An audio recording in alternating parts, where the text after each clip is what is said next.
बिस्मिल्लाहिर्रहमानिर्रहीम। Computer science class second year lecture 48।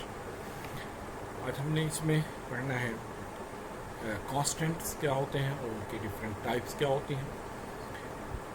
इससे previous lecture में हम वेरिएबल्स के हवाले से पढ़ चुके हैं, कीवर्ड्स के हवाले से पढ़ चुके हैं और वेरिएबल्स के जो नाम रखे जाते हैं उसके रूल्स हमने पढ़े थे। तो कल भी हमने देखा था कि कांस्टेंट कहा जाता है एक ऐसी वैल्यू को जो चेंज ना होती हो, जो मुस्तकिल रहे, जिसमें वेरिएशन ना हो सके, और वेरिएबल ऐसी वैल्यू जो बार बार रिप्लेस होती है। लेकिन इसमें अगर कंप्यूटर के हवाले से इसको देखें तो एक ऐसा मेमोरी एरिया जिसमें कोई वैल्यू हम स्टोर करें जब हम प्रोग्राम डिज़ाइन कर रहे हों, कोई भी वैल्यू हम स्टोर करें तो वो प्रोग्राम एग्जीक्यूशन के दौरान चेंज ना हो तो उसको हम क्या कहेंगे, कांस्टेंट। अगर वैल्यू चेंज हो रही हो तो उसको हम कहते हैं वेरिएबल। अगर वैल्यू उस मेमोरी एरिया की चेंज ना हो रही हो तो फिर कांस्टेंट कहेंगे। ये आम रूटीन में ऐसी वैल्यू को बनाने के लिए या ऐसी वैल्यू को होल्ड रखने के लिए बनाया जाता है जिसमें गलती से भी चेंजेस ना हो पाए। जैसे उसकी मिसाल अगर आप देखें कि उसमें पाई है, पाई की वैल्यू क्या होती है 3.14159। अब इसमें पाई की वैल्यू कभी भी चेंज नहीं होती। ऐसा नहीं है कि पाई की वैल्यू कभी हम 5 लिख दें, कभी 7 लिख दें, कभी 20 लिख दें, कभी 50 लिख दें, तो ऐसा नहीं है। अब प्रोग्राम के अंदर अगर आप यूज़ कर रहे हैं पाई की वैल्यू को यूज़ करना है तो उसके लिए हम उसको कांस्टेंट डिक्लेयर कर सकते हैं, कांस्टेंट बना सकते हैं, क्योंकि पाई का सिंबल कीबोर्ड पर अवेलेबल नहीं होता। तो अगर एक्सप्रेशन में जैसे 2πr है, इस एक्सप्रेशन को सॉल्व करना है तो उसमें पाई का सिंबल नहीं होता, तो या तो डायरेक्ट वैल्यू लिखें वहाँ पर, अदरवाइज आप एक कांस्टेंट बनाकर किसी भी नाम से, जैसे pi के नाम से एक आप कांस्टेंट बना लें, उसमें आप वो वैल्यू स्टोर करा। अब जितनी बार भी pi को आप यूज़ करेंगे तो उसमें वही वैल्यू ही मल्टीप्लाई होगी, या जो भी आप एक्सप्रेशन में प्रोसेस होगा वो एक्शन परफॉर्म करेगा। तो ऐसी वैल्यू जो चेंज ना हो ड्यूरिंग प्रोग्राम एग्जीक्यूशन, उसको हम क्या कहते हैं, constant. A constant is a quantity that cannot be changes during program execution. इसकी टाइप्स में, इसमें कांस्टेंट जब डिक्लेयर किए जाते हैं तो एक तो मेथड है डिफाइंड डायरेक्टिव का, जो प्रीवियस चैप्टर में, पहले चैप्टर में आप देख चुके हैं, चैप्टर 8 में आप देख चुके हैं। तो इसमें डिफाइंड डायरेक्टिव का आपने पढ़ा था कि डिफाइंड डायरेक्टिव की मदद से हम कांस्टेंट बना सकते हैं। एक और होता है कॉन्स्ट क्वालिफायर। कॉन्स्ट क्वालिफायर, उसमें आप डाटा टाइप भी साथ देंगे, जैसे उसके लिए एक्सप्रेशन लिखी जाती है CONST कॉन्स्ट, आगे डाटा टाइप लिखेंगे फ्लोट, फिर आगे PI, फिर इक्वल का साइन, फिर उसमें 3.14159, फिर आगे सेमीकोलन आप देंगे। तो वो कॉन्स्ट क्वालिफायर की मदद से भी आप बना सकते हैं। डिफाइंड डायरेक्टिव से भी कांस्टेंट बनाए जा सकते हैं और कॉन्स्ट क्वालिफायर से भी बनाए जा सकते हैं कांस्टेंट। तो ये दो मेथड हैं, लेकिन आपकी बुक में वो डिफाइंड डायरेक्टिव का जो मेथड है वो मेंशन है, तो उसकी मदद से आप कांस्टेंट बना सकते हैं। उसमें डाटा टाइप देने की ज़रूरत नहीं होती, जो वैल्यू आप देंगे ऑटोमेटिकली उसी वैल्यू का वो बना देगा, और इक्वल का साइन भी उसमें नहीं आता, और लास्ट में सेमीकोलन भी नहीं आता, जो पहले आप उसका सिंटैक्स भी और बाकी डिटेल आप पढ़ चुके हैं। तो इसकी टाइप्स हम देखते हैं। पहली इसकी टाइप है कांस्टेंट की, इंटीजर कांस्टेंट। इंटीजर कांस्टेंट क्या होते हैं? ऐसे कांस्टेंट जिसमें पॉइंट ना हो, जिसमें प्रिसीजन ना हो,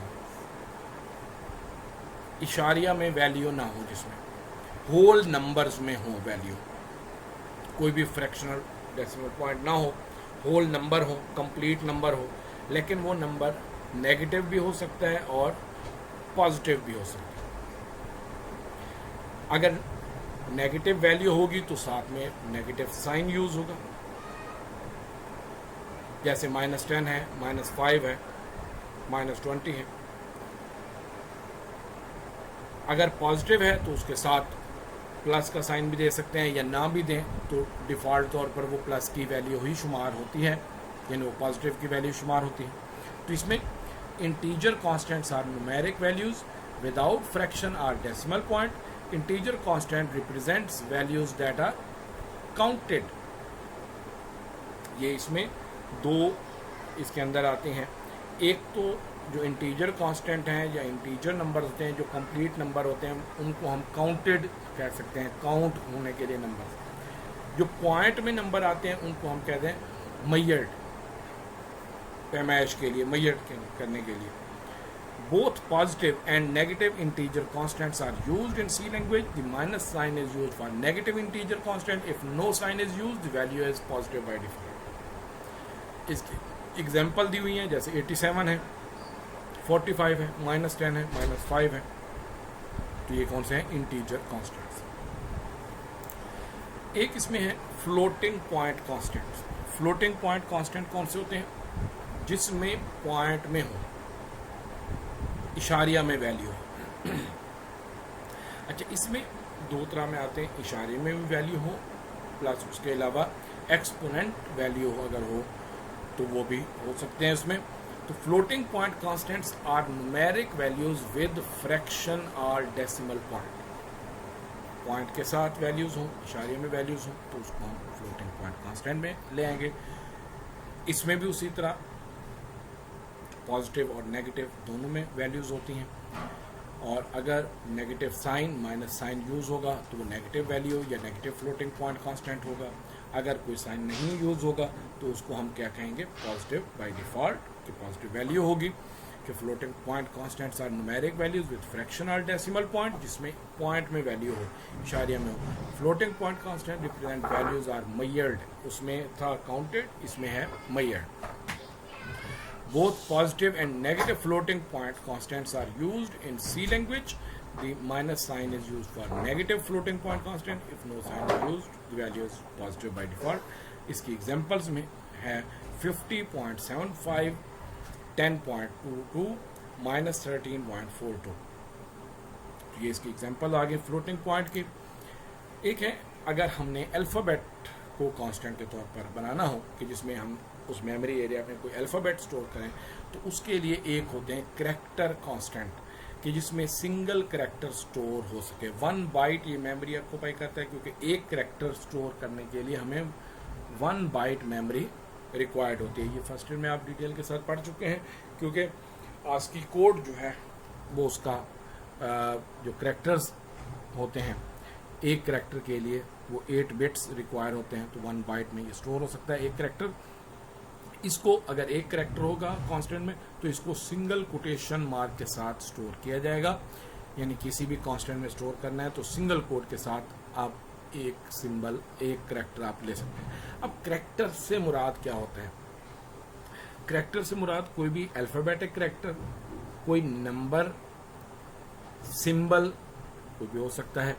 अब उसमें नंबर जो है अगर विदाउट सिंगल कोटेशन के अगर आप स्टोर करते हैं तो फिर वो एज ए नंबर ट्रीट होंगे, लेकिन अगर सिंगल कोटेशन के साथ आप स्टोर करते हैं तो एज ए करैक्टर वो जो है अज्यूम किए जाएंगे। क्योंकि अब जैसे बाज नंबर्स ऐसे होते हैं जो काउंट नहीं होते, जो कैलकुलेशन में नहीं आते। अब ऐसे कौन से नंबर्स हैं जो कैलकुलेशन में नहीं आते? जैसे रोल नंबर, इसको आप प्लस माइनस में यूज नहीं करते। बाकी मार्क्स हैं वो आप प्लस माइनस में यूज करते हैं। एड्रेस में हाउस नंबर आ गया, वो आप प्लस माइनस में यूज नहीं करते। तो ऐसी वैल्यूज, ऐसे नंबर्स जो कैलकुलेशन में यूज ना हो, सिर्फ आइडेंटिफिकेशन के लिए यूज किए जाएं, तो वो करैक्टर कांस्टेंट में आ सकते हैं। तो इसमें any character written within single quotation mark is known as character constant. All alphabetic characters, digits and symbols, special symbols can be used as character constant. कोई भी स्पेशल सिंबल हो सकता है, करैक्टर हो सकता है, डिजिट हो सकता है, उसको 1 डिजिट होगा तो उसमें करैक्टर कांस्टेंट शुमार होगा। जैसे इसकी एग्जांपल अगर देखें, जैसे सिंगल कोटेशन में ए है, एन है, 9 है, इक्वल है, $साइन है।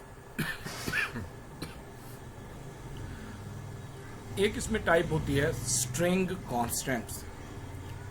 स्ट्रिंग ये अक्सर वाइवा में पूछ लिया जाता है, डिफाइन स्ट्रिंग या व्हाट इज स्ट्रिंग। तो स्ट्रिंग की सिंपल जो डेफिनेशन ये है, अ collection of more than 1 character is called string. एक से ज्यादा कैरेक्टर हो तो उसे हम क्या कहेंगे? String. A collection of more than 1 character is called string. तो इसमें स्ट्रिंग को जब स्टोर किया जाता है, जैसे हमारा नाम है, कोई और वैल्यू है जिसमें मोर देन 1 कैरेक्टर है, एक से ज्यादा कैरेक्टर हो, तो उसके लिए हम क्या कहेंगे? उसको string constant. A collection of character written in double quotation mark is called string और string constant. A collection of characters with written in double quotation mark is called string or string constant. It may consist of any alphabetic character, digit and special symbols. इसको हम alphabetic characters, digits भी हो सकते हैं, special symbols भी हो सकते हैं। इसकी एग्जांपल में अगर देखें तो जैसे पाकिस्तान है तो इसको डबल कोटेशन मार्क में लिखा जाएगा क्योंकि मोर देन 1 कैरेक्टर है। अगर एक कैरेक्टर होगा तो कैरेक्टर कांस्टेंट में शुमार होगा, ज़्यादा कैरेक्टर्स हैं तो उसमें स्ट्रिंग कांस्टेंट में आ गया। 123 है, अब इसको डबल कोटेशन में किया है तो 3 डिजिट्स हैं तो ये 3 कैरेक्टर शुमार होंगे, तो इस वजह से ये स्ट्रिंग कांस्टेंट हो गया। जैसे एड्रेस है 99 माल रोड लाहौर, ये डबल कोड में लिखा हुआ है तो ये स्ट्रिंग कांस्टेंट शुमार होगा। तो इसमें ये डिफरेंट टाइप के जो कांस्टेंट्स हैं वो हमने इसकी टाइप्स डिस्कस की हैं। नेक्स्ट आगे हम वेरिएबल्स को डिक्लेरेशन और उनकी डाटा टाइप के हवाले से हम मेंशन करेंगे। पहले हम डिफरेंट जो डाटा टाइप्स हैं उनको हम कल से हम डिस्कस करेंगे। इंटीजर डाटा टाइप्स हैं, फ्लोट डाटा टाइप है, कैरेक्टर डाटा टाइप है। उसको डिस्कस करने के बाद फिर हम जो है उसकी डिक्लेरेशन से, ये सीक्वेंस थोड़ा सा जो क्वेश्चंस का है वो थोड़ा चेंज है क्योंकि जो हमने पढ़ने हैं आगे जो सीक्वेंस है प्रोग्रामिंग के लिहाज से कि पहले हम डाटा टाइप्स को पहले जैसे ये वेरिएबल्स पढ़े, फिर कांस्टेंट्स पढ़े, फिर अब पहले डाटा टाइप पढ़ेंगे, फिर उसकी हम डिक्लेरेशन और बाकी इनिशियलाइजेशन का हम पढ़ेंगे। तो यहाँ तक ये हम देखते हैं कि अल्लाह हाफिज़।